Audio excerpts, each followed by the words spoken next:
kabar?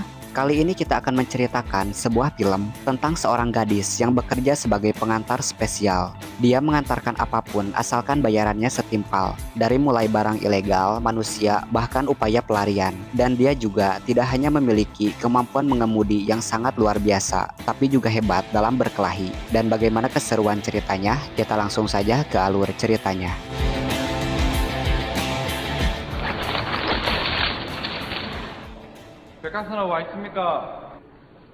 Diawali di sebuah kantor pelelangan mobil bekas. Terlihat seorang gadis sedang mengantri untuk mengambil mobilnya, dan dia adalah Eunha.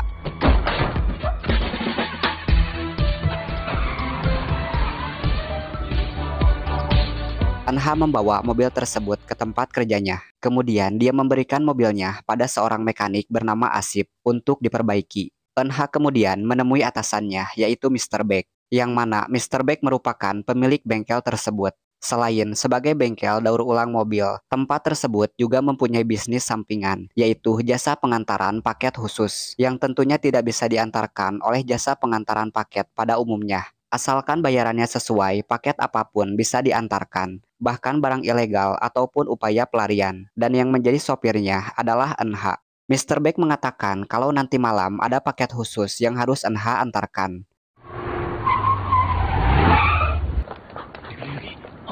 Setelah melihat foto penumpangnya, Eunha kemudian membukakan pintu. Namun mereka kaget karena sopirnya seorang perempuan. Mereka ragu dengan kemampuan Eunha. Namun karena mereka harus segera pergi dan sudah ada beberapa mobil yang sedang mengawasi mereka, akhirnya mereka masuk ke mobil. Dan Eunha langsung tancap gas untuk segera pergi dan mengantarkan mereka ke tempat tujuannya.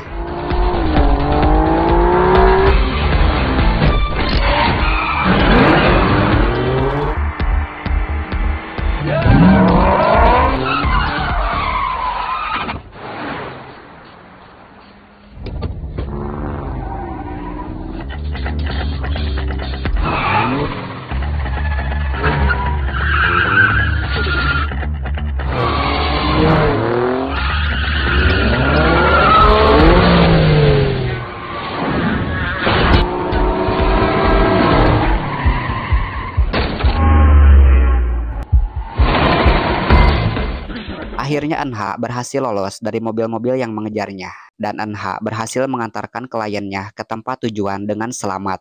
Setelah menerima bayarannya, kemudian Eunha segera pergi. Di tempat lain, seorang pria sedang mencari sebuah barang di apartemennya. Dia adalah Kim. Setelah menemukan barang yang dicarinya, dia dikagetkan dengan teriakan anaknya yang mengatakan bahwa dirinya sedang diberitakan di televisi. Berita tersebut menjelaskan bahwa Kim terlibat skandal besar, yaitu manipulasi jalannya pertandingan baseball tingkat profesional untuk mendapatkan keuntungan besar dari situs judi online yang dikelolanya.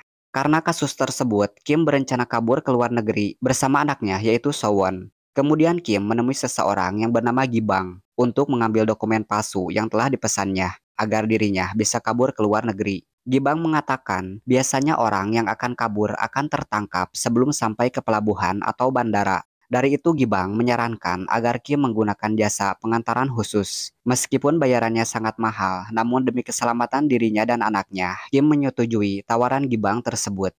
Berita tentang Kim sudah sampai di telinga bos mafia dan juga merupakan petinggi polisi. Dia bernama Jo. Jo adalah atasan Kim dari situs judi online yang dikelolanya. Jo sangat marah kepada Kim karena Kim membawa kabur kunci keamanan bank yang berisikan uang sebesar 350 miliar. Uang tersebut didapat dari hasil manipulasi pertandingan baseball tingkat profesional yang menjadi berita utama di TV. Jo pun menyuruh semua anak buahnya untuk mencari keberadaan Kim. Esok harinya, Eunha yang sedang berbincang dengan Asip, dia dipanggil oleh Mr. Baek. Dia mengatakan kalau nanti malam ada misi pengantaran yang diberikan oleh Gibang. Awalnya Eunha sempat menolak karena Gibang suka berbuat curang di luar kesepakatan. Namun karena kali ini Gibang akan membayar dengan sangat tinggi dan setelah Mr. Baek bernegosiasi dengan Eunha, akhirnya Eunha setuju dengan misi tersebut. Eunha akan menjemput paketnya di lapangan baseball, kemudian mengantarnya ke pelabuhan. Dan setelah semua persiapan selesai, dia pun segera berangkat.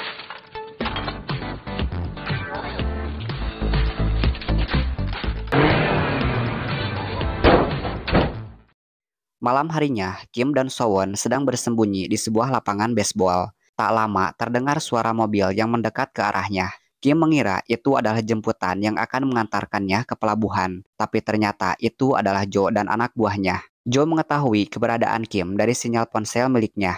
Kemudian Kim memberikan kunci keamanan bank dan satu tas berisi uang pada Sowon. Tak lama ada pesan dari Eun-ha yang berisi lokasi penjemputan beserta kode penjemputannya. Dia menyuruh Sowon untuk pergi sendirian ke persimpangan jalan, yang dimana di sana sudah ada Eun-ha menunggunya. Dia juga menukarkan ponselnya dengan smartwatch milik Sowon. Kemudian Kim mengeluarkan Sowon lewat jendela belakang. Setelah Sowon berhasil kabur, kemudian Kim keluar untuk menghadapi Joe dan anak buahnya. Belum sempat Kim memukul, salah satu anak buah Joe menghantam kepala Kim dengan pemukul baseball. Sementara Eun-ha sangat cemas karena baru kali ini ia mendapat klien yang datang sangat terlambat. Joe dan anak buahnya menghajar Kim hingga babak belur karena Kim tidak mau mengatakan di mana kuncinya. Lalu Joe menemukan dokumen palsu milik Kim dan anaknya, dan dia menyuruh semua anak buahnya untuk mencari Sowon.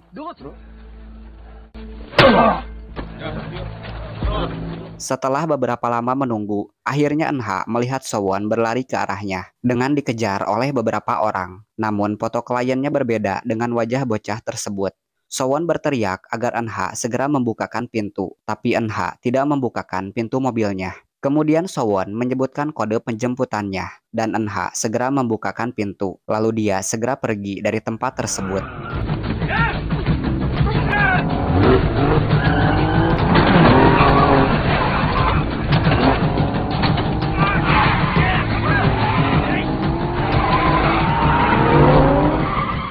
Kim yang masih tersadar berusaha bangun dan menghajar anak buah Joe. Dia pun pergi keluar stadion untuk memastikan agar anaknya bisa kabur. Dan benar saja, Joe sudah menghadang mobil Eun-ha dan akan menabraknya. Eun-ha pun menundukkan kepala Sowon agar dia tidak melihat apa yang akan terjadi. Lalu Kim berlari dan memukul kaca mobil Joe dengan pemukul baseball, sehingga mobil Joe tergelincir.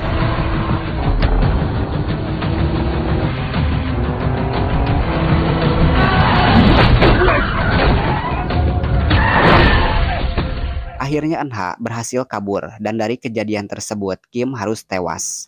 Dengan memanfaatkan jabatannya, Joe membuat berita palsu bahwa Kim mati ditabrak oleh Eun-ha. Dan Eun-ha juga menculik anaknya Kim yaitu Sowon. Kemudian Joe menyuruh semua anggotanya untuk mencari Eun-ha. Joe pun yakin kalau kunci keamanan bank dibawa oleh Sowon. Dan dia menelpon orang kepercayaannya untuk mencari tahu keberadaan Eun-ha. Dirasa misinya gagal, Eun-ha kemudian meninggalkan mobilnya di sebuah tempat parkir. Dan Sowon segera mengejar Eun-ha dengan membawa kunci mobil yang tertinggal oleh Eun-ha. Kunci tersebut adalah kunci serbaguna yang biasa digunakan Eun-ha untuk membuka berbagai jenis pintu. Eun-ha menyuruh Sowon agar tidak mengikutinya, namun dia mengatakan kalau dirinya tidak punya kerabat lain. Eun-ha menyuruh Sowon untuk melapor polisi. Tapi ayahnya memberitahu Sowon kalau semua polisi di kota tersebut berada dalam pengaruh Joe. Sowon memohon agar Eun-ha melindunginya sampai ayahnya menelpon. Dia belum tahu kalau ayahnya sudah meninggal. Sowon akan memberikan semua uang yang ada di tasnya jika Eun-ha mau mengajaknya. Eun-ha yang merasa kasihan dan tahu kalau ayahnya Sowon sudah meninggal, kemudian dia menelpon Mr. Baek dan menceritakan semua kejadian yang ia alami. Kemudian Mr. Baek menyuruh Eun-ha untuk menitipkan Sowon pada rekannya. Di tempat lain, Gi-bang didatangi oleh orang kepercayaan Joe. Dan tanpa banyak kata-kata, dia langsung menghajar Gi-bang.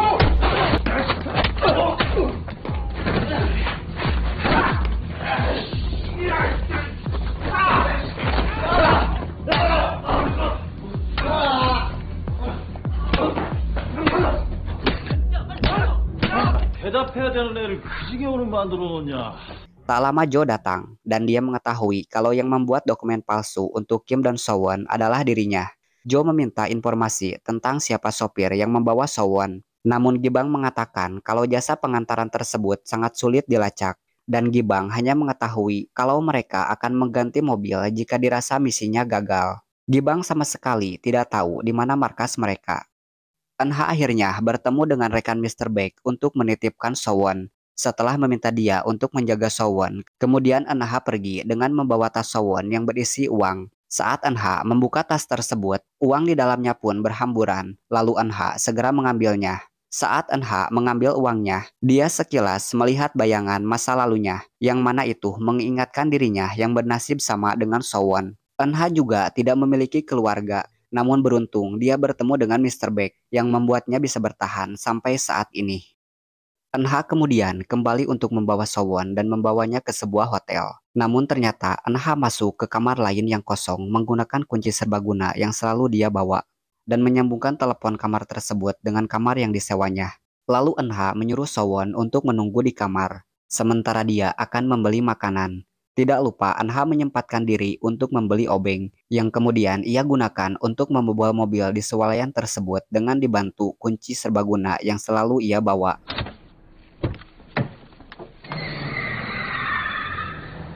Berkat informasi dari Gibang bahwa Eunha akan mengganti mobil ketika dia mendapat masalah dalam mengantar paket dan ada laporan pencurian mobil di sebuah swalayan, akhirnya Jo bisa melacak keberadaan Eunha.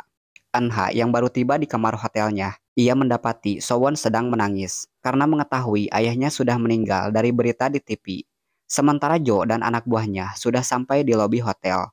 Setelah mengetahui nomor kamar yang disewa Eunha, mereka pun segera menuju ke kamar tersebut.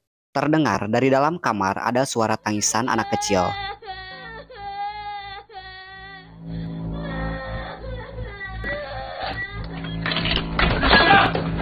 Dan saat mereka membuka pintunya, ternyata Eunha memasang gelas di gagang pintunya. Sehingga Eunha dapat mengetahui ketika ada orang yang mencoba masuk ke kamar yang disewanya dari telepon yang tersambung ke tempatnya. Tentu saja di kamar tersebut tidak ada siapapun dan suara tangisan anak kecil yang mereka dengar berasal dari telepon.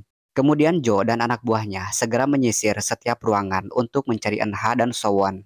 Lalu Eunha dan Sowon pergi dengan menyamar menjadi petugas kebersihan. Namun ternyata Jo melihat mereka. Dirasa ada yang aneh dengan gelagat petugas kebersihan tersebut, lalu Jo mengikutinya. Dan benar saja, petugas kebersihan tersebut adalah orang yang dia cari. Jo kemudian mengeluarkan pistol dan mengancam Eunha agar menyerahkan Sowon. Namun tiba-tiba Sowon menggigit kaki Jo, dan dengan cepat Eunha mengambil pistolnya.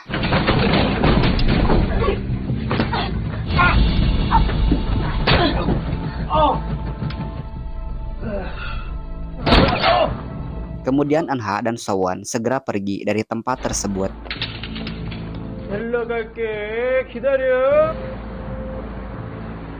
Sowon mengatakan kalau yang mereka cari adalah kunci keamanan bank, dan Sowon memberitahu Eunha kalau Jo adalah petinggi polisi dan juga mantan bos ayahnya.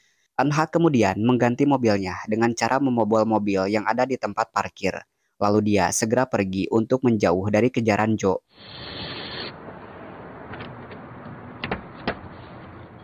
Dalam perjalanan, Sowon meminta diantarkan pada ibunya. Eunha pun menanyakan bukankah Sowon tidak memiliki keluarga. Lalu Sowon menjawab kalau itu adalah yang dibilang ayahnya. Sowon pernah menelpon semua nomor wanita yang ada di ponsel ayahnya, namun semuanya mengatakan kalau Sowon bukan anaknya. Tapi ada seorang wanita yang menangis ketika Sowon menanyakan hal tersebut, dan dia mengira kalau itu adalah ibunya. Eunha lalu menelpon wanita tersebut dengan berpura-pura menjadi pengantar bunga dan menanyakan alamatnya. 네, 저희는 사랑을 전하는 꽃배달 서비스 24시간 큐피트 플라워입니다. Sementara di kantor polisi, Jo menemukan fakta dari sidik jari Eunha bahwa dirinya tidak mempunyai catatan kriminal. Karena memang Eunha tidak pernah tertangkap saat menjalankan misinya. Lalu datang seorang wanita dari badan intelijen. Dia adalah Agent Han. Dia ditugaskan untuk membantu menangani kasus tersebut. Karena Agent Han mengetahui latar belakang Eunha, yang mana Eunha berasal dari Korea Utara dan orang tuanya meninggal saat pelarian.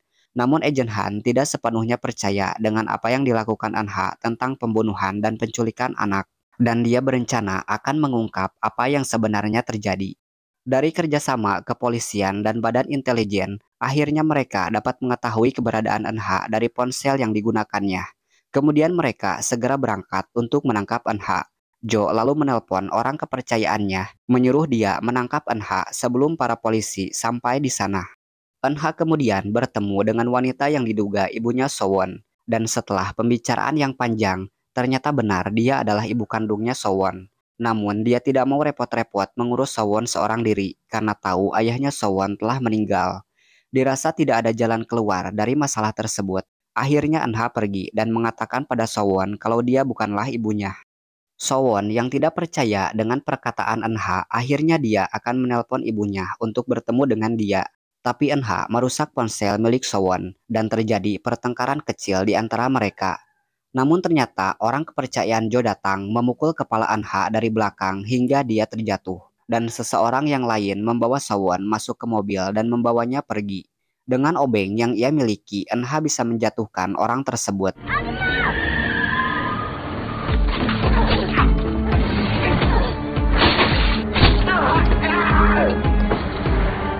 Kemudian ia segera berlari mengejar Sowon. Eunha kemudian membakar jaketnya agar sensor kebakaran aktif sehingga membuat jalanan di tempat tersebut licin.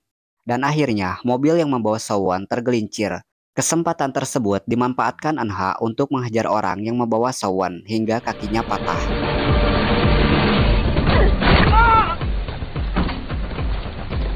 Eunha kemudian masuk ke mobil dan segera membawa Sowon pergi. Karena orang kepercayaan Jo semakin mendekat.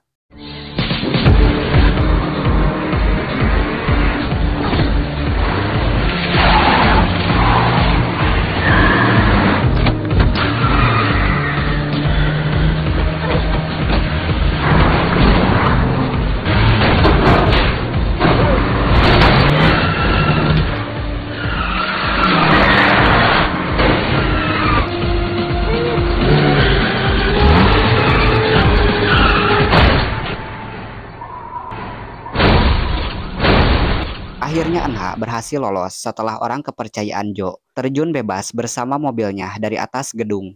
Namun Eunha yang terluka cukup parah akibat hantaman di kepalanya. Dia sudah tidak sanggup lagi mengendalikan mobilnya. Lalu Eunha menepikan mobilnya dan Eunha tidak sadarkan diri. Sowon yang panik kemudian meminta bantuan pada setiap mobil yang melintas sambil menangis. Namun tidak ada satupun dari mereka yang mau membantu. Akhirnya Sowon memberanikan diri berdiri di tengah jalan. Hingga ada seseorang yang mau membantu. Dia adalah wanita paruh baya. Dan alasan dia mau membantu Sowon karena anak kecil tersebut akan memberikan semua uang yang ada di tasnya. Esok harinya, Jo mendapat telepon dari Agent Han. Dia mempertanyakan tentang kegagalan Jo dalam operasi penangkapan Eunha semalam. Selain itu, Agent Han memberitahukan sebuah fakta dari seorang saksi yang mana saksi itu adalah wanita paruh baya yang menolong Sowon dan Eunha. Agen Han merasa bahwa Eunha bukanlah penculik, karena menurut keterangan dari saksi, seharusnya Sowon kabur, bukan malah menolong Eunha. Jo yang merasa kejahatannya sudah mulai tercium oleh Agent Han, memutuskan untuk menghilangkan jejak dengan membunuh saksi. Dan dia adalah orang kepercayaannya yang saat ini terbaring di rumah sakit, karena terjun bebas dari atas gedung tadi malam. Sementara Agent Han menyuruh anak buahnya untuk menyelidiki dan mencari bukti-bukti lain yang tertinggal di lokasi kematian ayahnya Sowon. Sementara di tempat lain, Eunha yang baru tersadar mendapat Sowon sedang tertidur di sampingnya. Mereka berada di dalam mobil yang sengaja ditinggalkan oleh wanita yang menolongnya. Merasa tidak ada tempat yang aman untuk mereka tuju, Eunha kemudian menghubungi Mr. Baek melalui telepon umum. Kemudian Mr. Baek menyuruh mereka kembali ke bengkel. Dan dia berencana untuk mengirim Sowon ke suatu tempat yang aman dengan membuatkan dokumen palsu untuknya. Setelah menempuh perjalanan yang cukup panjang, akhirnya Eunha sampai di tempat kerjanya. Dia mengatakan kepada Mr. Baek kalau yang mereka cari adalah kunci keamanan bank, yang di dalamnya berisi 350 miliar. Mr. Baek akan menitipkan Sowon pada orang tuanya Asip yang berada di Pakistan, karena memang Asip berasal dari sana. Dan setelah Sowon aman, dia akan memberikan kuncinya pada Jo, karena Mr. Baek tidak ingin ada masalah lagi. Sementara di lokasi kematian ayahnya Sowon, anak buah Agent Han menemukan smartwatch milik Sowon, yang waktu itu ditukarkan Kim dengan ponselnya. Yang mana ternyata sebelum kematiannya, Kim sempat merekam pembicaraan dengan Jo menggunakan smartwatch tersebut. Dan ditemukan fakta baru bahwa yang membunuh Kim adalah Jo. 지가 살인범이었네. Di sisi lain, Jo yang menemukan petunjuk dari mobil terakhir yang dikendarai Eunha. Dia mengetahui kalau Eunha pergi ke sebuah bengkel daur ulang mobil. Kemudian Jo mengumpulkan para gangster untuk menyerang bengkel tersebut. Malam harinya, Mr. Baek sedang membuatkan dokumen palsu untuk Sowon. Sementara Asip dan Sowon sedang makan di ruangan lain. Saat itu Eunha sedang bernegosiasi dengan orang yang akan mengantarkan Sowon. Namun tiba-tiba Jo dan para gangster berhasil menyelinap masuk ke ruangan Mr. Baek dan menghajarnya. Saat mendapat kesempatan, Mr. Baek menekan tombol mikrofon yang tersambung ke ruangan Asip. Dan Asip mengetahui kalau mereka dalam bahaya. Kemudian Asip menyembunyikan Sowon dalam bagasi mobil. Dan dia berencana untuk menolong Mr. Baek.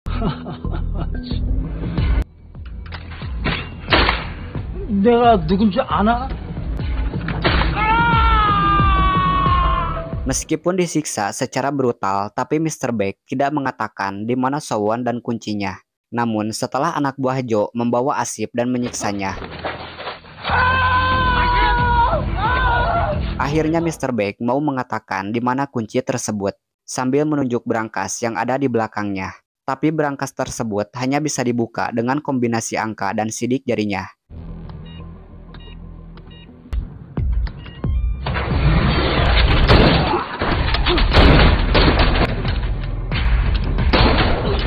Akhirnya Mr. Baek tewas setelah ditembak oleh Jo, dan setelah dia mendapatkan kuncinya, Jo menyuruh anak buahnya untuk mencari Sowon.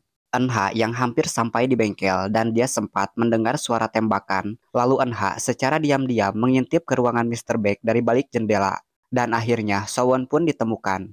Eunha melihat Sowon yang sedang disandra, dan betapa terkejutnya dia ketika melihat Mr. Baek sudah tewas dengan berlumuran darah. Eunha pun merasakan kesedihan yang luar biasa dari kejadian tersebut. Namun Eunha harus menyelamatkan Sowon. Lalu Eunha mengeluarkan obeng yang dibawanya dan dia mematikan lampu di tempat tersebut. Kemudian Eunha menyerang mereka satu persatu dari balik kegelapan menggunakan obeng.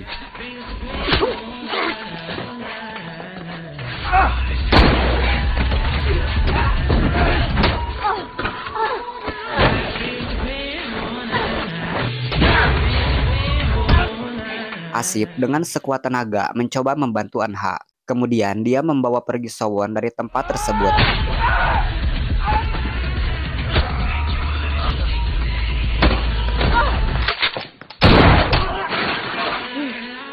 Eunha yang berhasil mengalahkan semua anak buah Jo. Kemudian dia melompat dari jendela untuk menghindari tembakan dari Jo. Eunha kemudian masuk ke mobil dan pergi untuk mencari Asip dan Sowon. Namun sayangnya dia hanya menemukan Sowon. Saat Eunha sedang mencari Asip, tiba-tiba Jo menabrak mobilnya dari samping. Dengan segera, Jo langsung menyandra Sowon dan menodongkan pistol ke arahnya.